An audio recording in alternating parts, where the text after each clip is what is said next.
पुंडलिका वरदे हार विठ्ठल श्री ज्ञानदेव तुकाराम पंढरीनाथ भगवान की जय.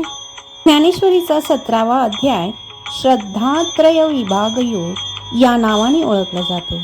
या अध्यायात मानवी श्रद्धा, आहार, यज्ञ, दान आणि तप यांचे सात्विक, राजसिक आणि तामसिक असे 3 प्रकार सविस्तर सांगितले. मूळ अध्याय आणि भावार्थ. या अध्यायाचा मराठी सारांश पुढे दिलेला आहे. 1. श्रद्धेचे प्रकार. माणसाची श्रद्धा ही त्याच्या अंतःकरणाप्रमाणे सात्विक, राजसिक किंवा तामसिक असते. 2. 3 प्रकारचे आहार. आयुष्य, बुद्धी, बळ आणि आरोग्य वाढवणारा व मनाला शांत ठेवणारा आहार. राजसिक, अति तिखट, खारट, आंबट, उष्ण आणि जळजळ निर्माण करणारे अन्न.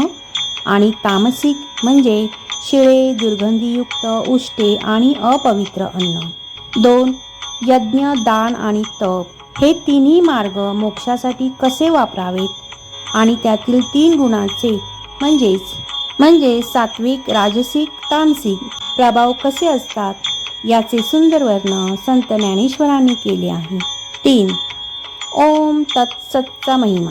या 3 नामांच्या उच्चाराने कर्म कसे निर्दोष व पवित्र बनते हे स्पष्ट केले आहे. ज्या तुझी योगमाया विश्वरूपी प्रफुल्लित आकाराला प्रगट करते व जो जीवरूप गणांचा तू स्वामी गणपती, त्या सद्गुरू तुला नमस्कार असो. पूर्वी त्रिपुरासुराचा वध करून देवास मुक्त करण्याच्या वेळी शंकरास गणपतीची स्तुती करावी लागली.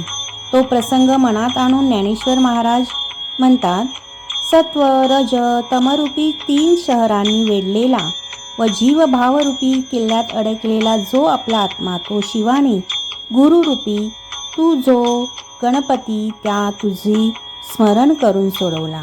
ही सात्विक श्रद्धा आहे, ती शहाण्या अर्जुना जतन करावी व दुसऱ्या 2 विरुद्ध अकल्याणकारक आहेत त्या टाकाव्या. अर्जुना, या सात्विक बुद्धीची ज्याच्याकडून जोपासना होईल त्याला मोक्षाचा काहीच भाऊ नाही. अर्जुना, जेव्हा तू आसुरी लोकांना पाहशील तेव्हा माझे स्मरण कर हो, कारण त्या कामी दुसरे प्रायश्चित्त चालणार नाही. म्हणून सात्विक श्रद्धा जी आहे तीच एक सर्व प्रकाराने चांगली जतन करावी हे मी पुन्हा सांगतो.